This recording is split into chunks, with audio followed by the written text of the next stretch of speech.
Hello, everybody. Welcome back to the NBA Front Office Show. Obviously, I'm not in my normal studio. We are here at Blue Wire Studios at the Wynn in Las Vegas. Getting to record here. Kind of fancy. We like it quite a bit. But we've got a lot of NBA news to get to. I've got Keith Smith here with me, as always, and we are going to break down everything here for you. Don't forget, make sure you are subscribing right here to the NBA Front Office YouTube channel. Don't forget to turn on notifications as well. And, of course, give us a shout out over on Apple Podcasts. Leave that review. We certainly appreciate it. Keith, how are you doing, man? I'm just jealous, man. That's all. I'm just jealous that I'm sitting here in the home office and you're in the fancy digs. But next time I'll be right there alongside you, and we'll do this, kind of professional like, right, for us. So that'll be great. Yeah, absolutely, absolutely. We've got a ton to get into today, as always around the NBA. There's always a ton of things happening, but I've got my purple and gold Lakers Nation background up here, so I feel it's only fair that I throw it to your Celtics. Are you concerned at all about your Celtics and potentially seeing the Nets in the playoffs? Does that give you any reason for concern moving ahead? Maybe. I don't know that Boston's going to get up to the 2 seed or the Yeah. 1 seed, and it's going to even be an issue. I think just the math starts to tell me it's more likely they end up at 3 or 4. I think you'd ideally want to get to 3, and then if the Nets are going to be the 8, you'd love them on the other side of the bracket, not have to see them. I think there's a lot of Celtics fans who have looked at it and said, man, if you could get Milwaukee in the 4 seed, Miami in the 1 seed, or Hmm. vice versa, and then the Nets in the 8 seed, then all of a sudden 3 of the teams you're most worried about are all on the opposite side of the bracket, and you feel a lot better about that. But as I've said over and over again, you start playing seeding shenanigan games, the basketball gods will punish you. So just play it out, see where it is, and then run with whatever your matchups are at that point.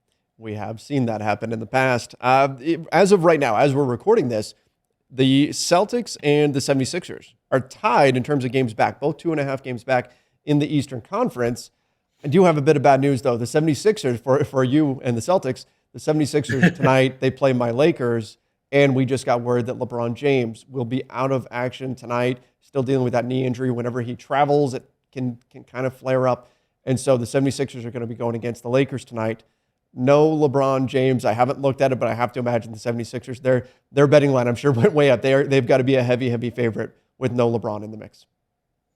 Yeah, especially since they didn't play Harden and Embiid last game Mm-hmm. out, so they're definitely gonna have those two guys in there, and that makes what could have been a much more difficult game on the road into a game that's maybe not going to be as challenging. But yeah, I think right now the vast majority of Celtics fans are more focused on the Celtics and Mm-hmm. how they're playing, and just, hey, we're gonna, whatever the seeding lands to, and we'll figure it out from there. I've not met very many who are overly focused, because I think it's so much is in flux around them Yeah. of it almost it's just so impossible to know. It's also kind of a funny aside. I asked some coaches, hey, all things being equal, would do you get anything out of being 3 or 4 in knowing your first round matchup versus being 1 or 2 and having to wait at least a couple extra days? Mm-hmm. And they were like, yeah, absolutely. That's 2 days of lost practice time, really focused on an opponent, that you wouldn't have. And then I've had other coaches be like,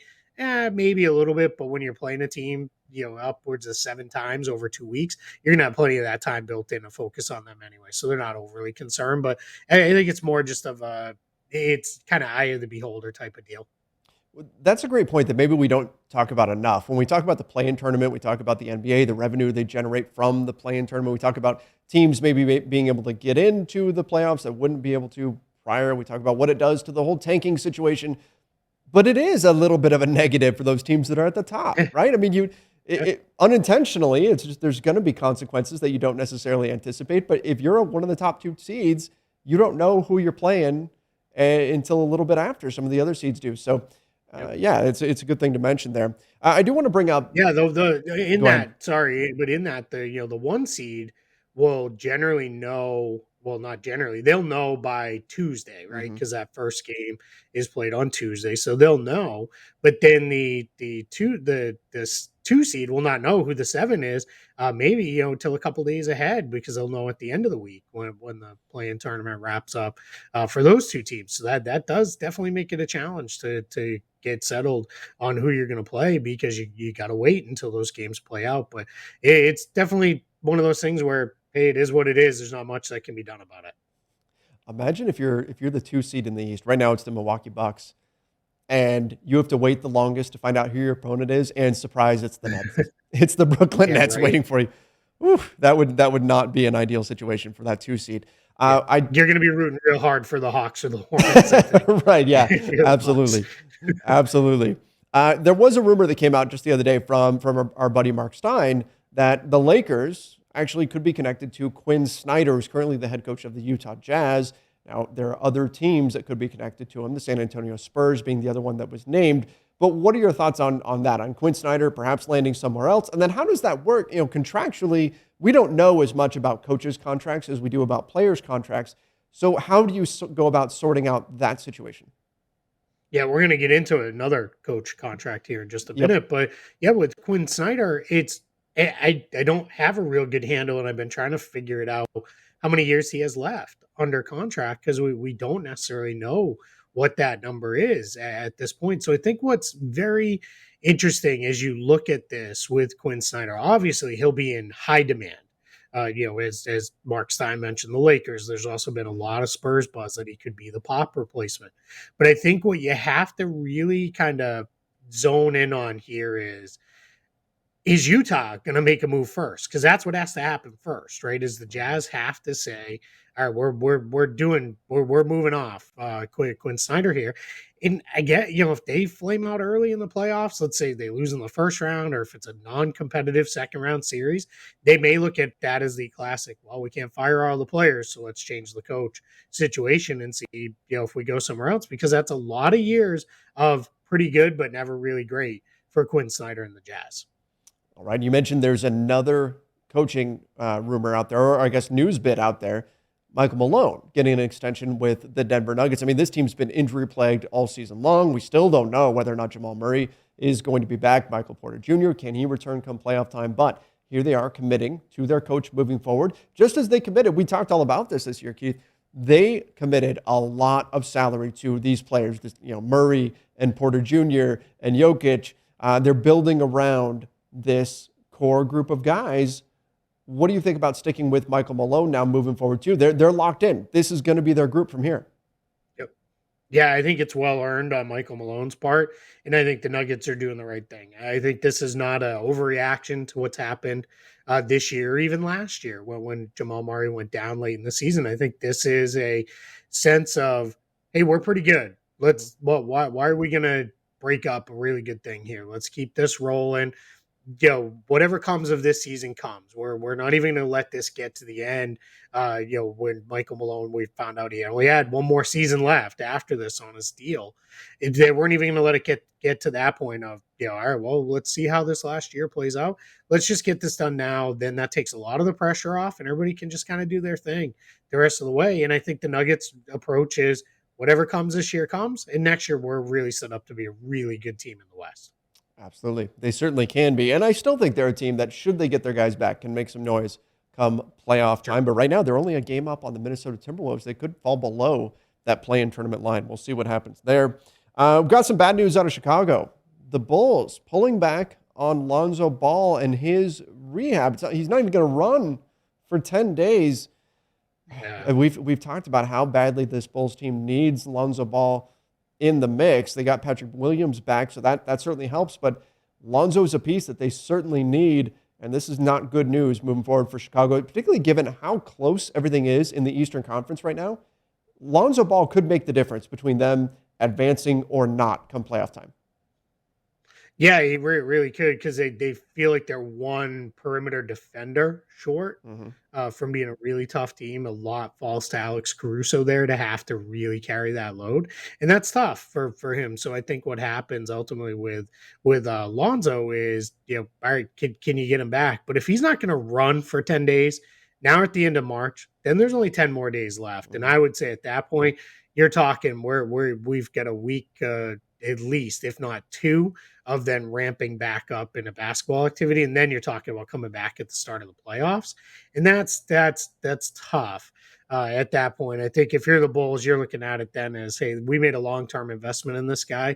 Let's make sure he's right for the start of next season. Or you could take the approach of, hey, if we get through the first round, then maybe we work him back in the second round and start figuring it out from there. But they've got good guard depth. I'm not worried about their depth on offense because they've got enough guys who can handle the ball between Ayo Dosunmu, Kobe White, of course, Zach LaVine and DeMar DeRozan, who they run a lot of offense through on the wings. And then Caruso can do, quite a bit of running of the offense. It's more that defense that I worry about for them, especially on the perimeter. That's kind of tough. Well, and DeMar DeRozan recently called out the team for not playing well. I mean, he's taken on that leadership role of the team. Can that be kind of the catalyst that they need moving forward here? Or is this, without Lonzo, is it just the Bulls' chances are simply not as good? Or is this something where you can, in the aggregate, by getting a couple of guys to step up, maybe make up for that, particularly if you've got guys like DeRozan that are speaking up and kind of calling out his teammates? Yeah, I think if you're DeMar DeRozan, what you're looking at is they've been awful for really about 2 months now. They've really fallen down in the standings as we talked about before. They're in fifth, but they're now 2.5 behind both Boston and Philadelphia. That's a lie. You're starting to say, all right, well, are we going to be able to catch those teams, especially with how well those teams are playing? And then you're looking at the other side of it. They're only 2 games up on Toronto for the play-in spot. So that becomes a whole question that, boy, could they be down in the play-in mix? And we've talked about it. You don't want to be there, especially knowing the Nets are probably lurking down in that playoff spot. And then I just, to go back to it, the Hawks and the Hornets aren't the teams I really want to see on the other side of the play-in. If I'm in that, we lost the 8-9 game and now we're in that, game against the 9-10 winner, because those two teams, the way they shoot the ball, they could beat just about anybody if they have a good night shooting it. Now, those two teams, they could just as easily see them getting blown out by 30 and, their season being over. But it's if you're the Bulls, I think DeMar DeRozan's kind of going to the, hey, I'm the guy who's actually been here, done that a little bit on this team, alongside a little bit of Nikola Vucevic, but for the most part, he's that guy. And I think that's what he's trying to tell these guys, like, hey, we got to get this figured out, because otherwise, we don't. This season may go from really promising to really disappointing very quickly. Absolutely. And this is DeRozan's quote. This was after losing to the Bucks. He said, at some point, we've got to get tired of getting our butt kicked like this and flip the switch of understanding, all right, enough is enough. Now it's time to turn it around and show that desperation. Alex Caruso also echoed those sentiments, and so did Draymond Green. Obviously not talking about the Bulls, but talking about the Golden State Warriors. Draymond Green said, I think we're playing less nice. Yeah. Draymond Green, like DeRozan gave you the kind of soft and cuddly version. Draymond gave you, I think we're playing soft. We're playing stupid. We're just not playing good basketball, and we're getting punked. It's hard to win a game getting punked, so that's where we are right now. And this is coming off of a loss to the Orlando Magic, who Draymond said, of course, he said no disrespect to the Magic, but also called them the worst team in the NBA. So let's jump to the Warriors. The classic no disrespect, man. But as I say, something disrespectful. So what do you think about where the Warriors are at right now? Obviously, without Steph Curry, where do they go from here? I mean, does Draymond light a fire under them? What happens next?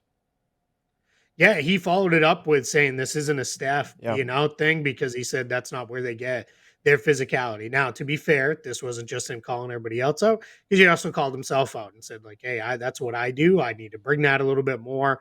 Steve Kerr, in a much more diplomatic way, said, hey, it's, we're not playing very smart. We don't really know how to win. And I think this is yet another sign that it's really Draymond, Steph, and Clay. I guess you can mix Andre Iguodala in there from that previous run. Kevon Looney, but he wasn't really a big part of that previous iteration of this great team. And a lot of these other guys, they weren't a part of that. They're newer to this since then. So he's not wrong. They're now 2 games behind Memphis for the 2 seed. So that's starting to look like, all right, maybe the Grizzlies are going to snag that 2 seed. And just as importantly, they're only 2 up on Utah and only 3 up on Dallas. So that's, if they keep playing the way they are, you could see Utah and Dallas pass them. And that would be even as recently as 3 weeks ago, that would have been completely unfathomable that the Warriors were. It didn't even look like they were going to fall to 3. Never mind down into the 4 or 5 range. So my guess is they probably figured out just enough and they stick at 3. Steph recently said, he's feeling pretty good. He feels like he'll be back for the start of the playoffs. So I think it'll probably be okay. But yeah, that definitely a challenge for sure for this team. Yeah, I mean they've been disappointing the recent stretch here, and they certainly weren't expecting disappointment either, which means they can indeed be disappointed. And that, Keith, is my way of saying I finally watched Spider-Man.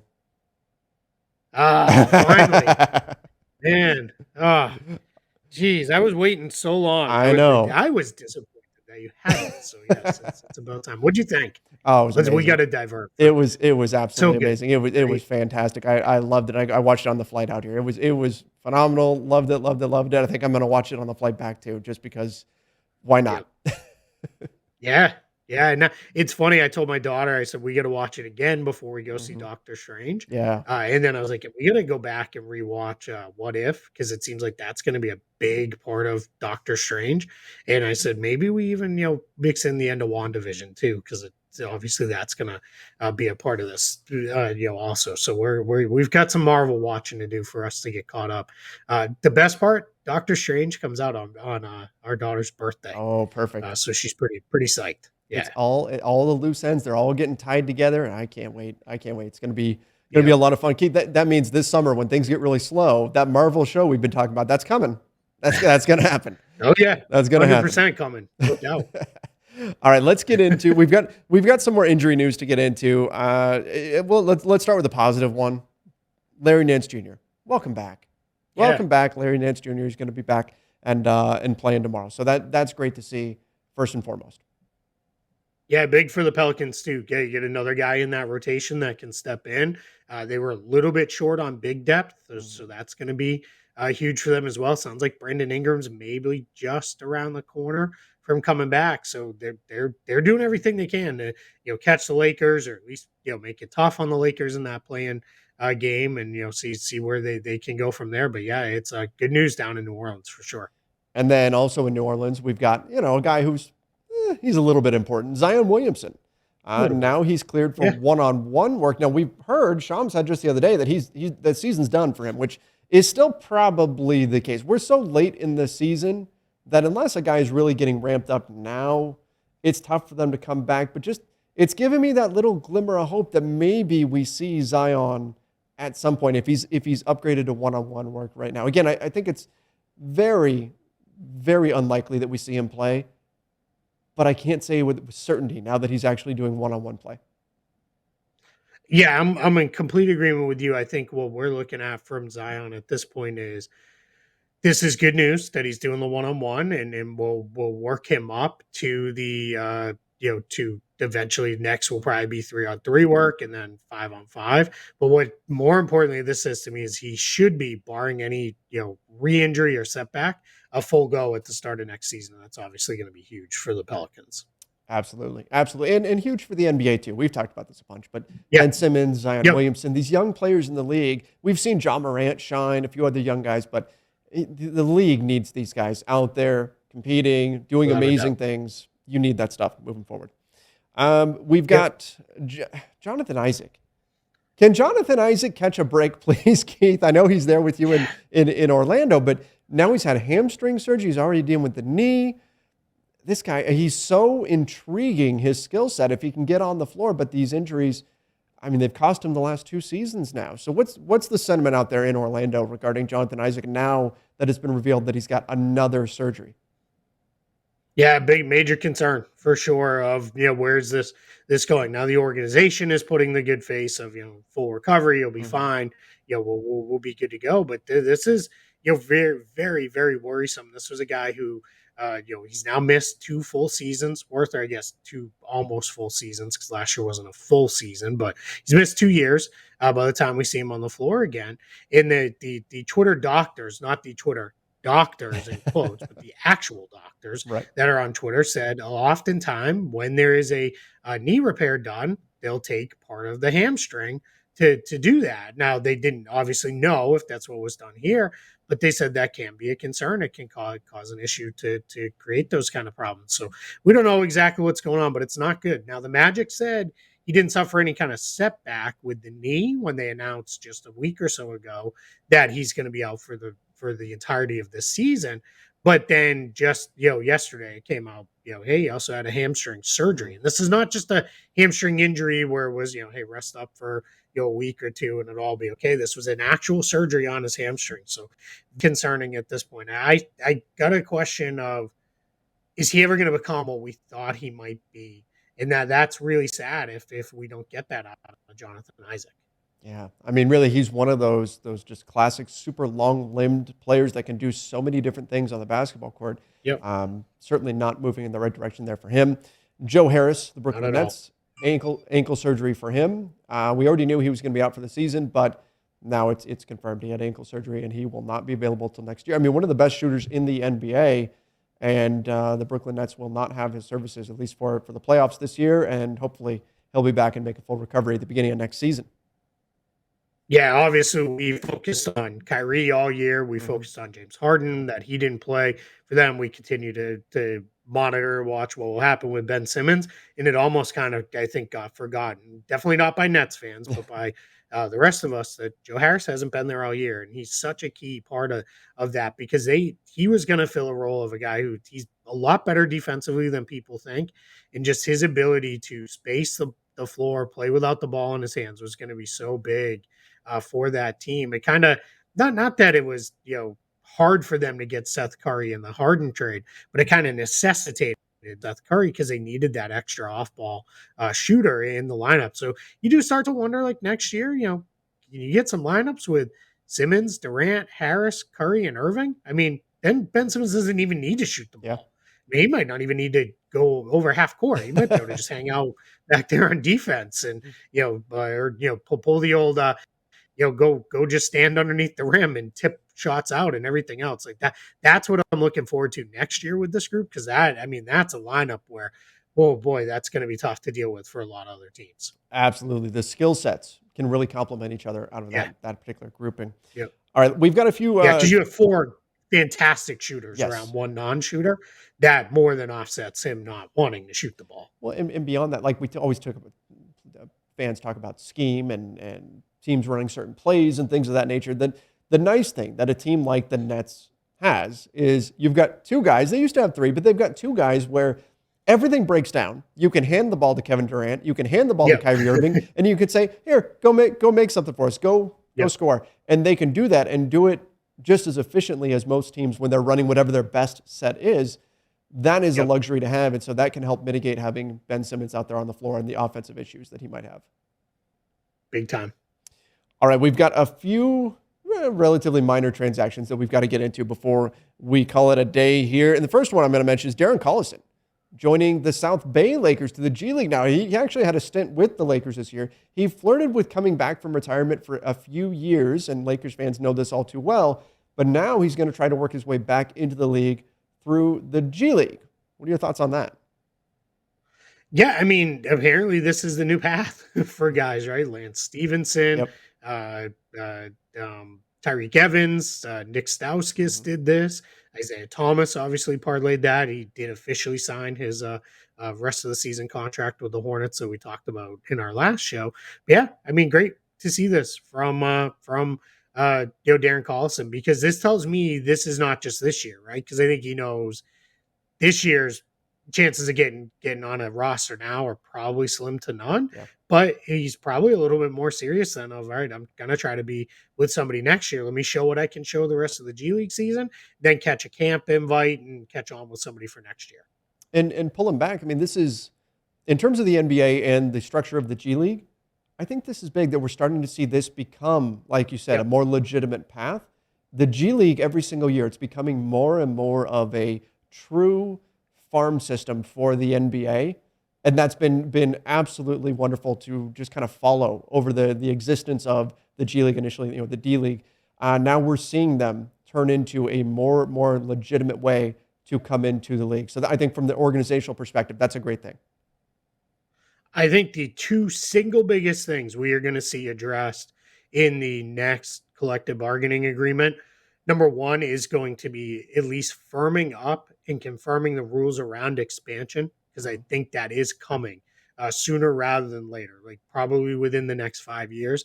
And then I think the other thing is going to be, I'm going to tie them together, but draft reform in G League reform, as far as, tightening up that association between the teams and those kind of things. Because the other thing that they have now is, even if you have Portland and Phoenix are the two holdouts that don't have their own G League team, well, what the NBA could do is say, all right, if you don't really want to operate one, we could tie one of them, probably Phoenix, just because of distance, Mhm. into the Mexico City team, which joined on Mhm. a part-time basis this year.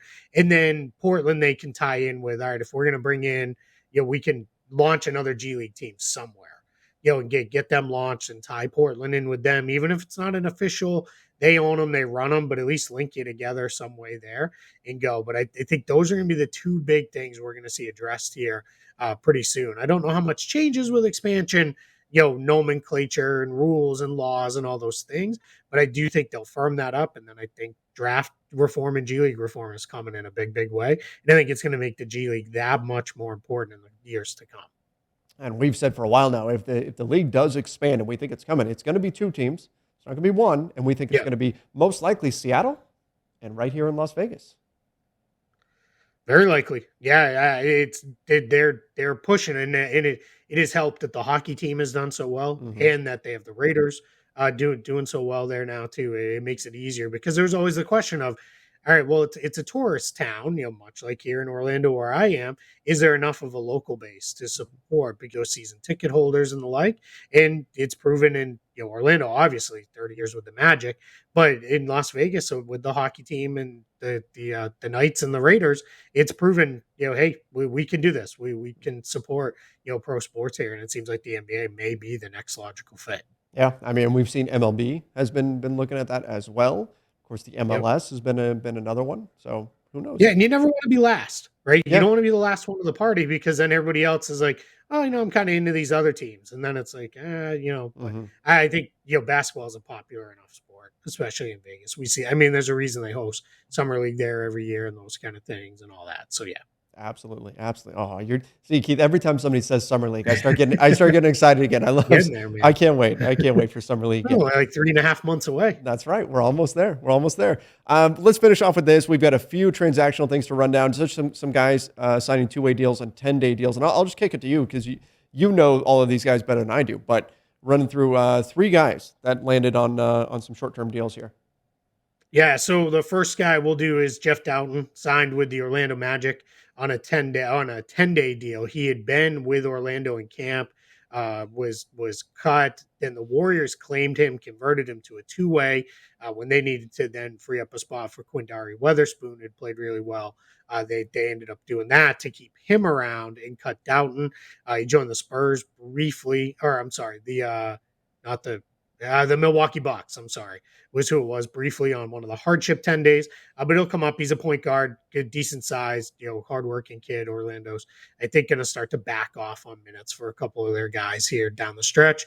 Then the other 10-day, Braxton Key, forward, decent size, has played with Philadelphia's system for a little bit. He's going to join the Detroit Pistons. Again, we're starting to see some of these teams that are out of it are going to start ramping down minutes on guys. Guys are feeling anything. They're not going to play in games. So that's going to be what he does. And then the Houston Rockets had a two-way spot to fill, and they filled it with Anthony Lamb. Rockets fans know because he was there before. New England fans who like this, Celtics fans maybe know him because he was a 4-year player for the Vermont Catamounts. He's the first Vermonter in the NBA. So that's huge, and he's played pretty well when given a shot. So we'll see if Houston can work him in here down the stretch as they're kind of playing out the string as well. Keith, the depth of your NBA knowledge never ceases to amaze me. That you're apologizing that you couldn't remember what other team this guy, the Milwaukee Bucks, this guy that most people have never heard of, had played for, is hilarious. Then you pull that this guy's from Vermont as well, and the only NBA player. I'm learning something all the time here, but Hey, This is what I do, man.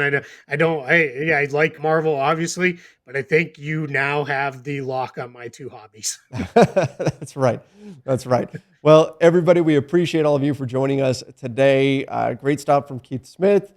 As always, we'll be back tomorrow. We'll have more NBA news and notes to go over. Hopefully, everybody's been enjoying the season. It's been an exciting season. We've talked about how there's probably about 8-9 teams right now that you can make a legitimate argument could win the whole thing this year. So that's going to be exciting as we move into the playoffs. And of course, what's going to be a very busy offseason as well. So make sure you do subscribe right here to the NBA Front Office YouTube channel. Don't forget to turn on those notifications. And then if you're listening to the podcast version of this, give us that rating and review over on Apple Podcasts. We love reading those reviews.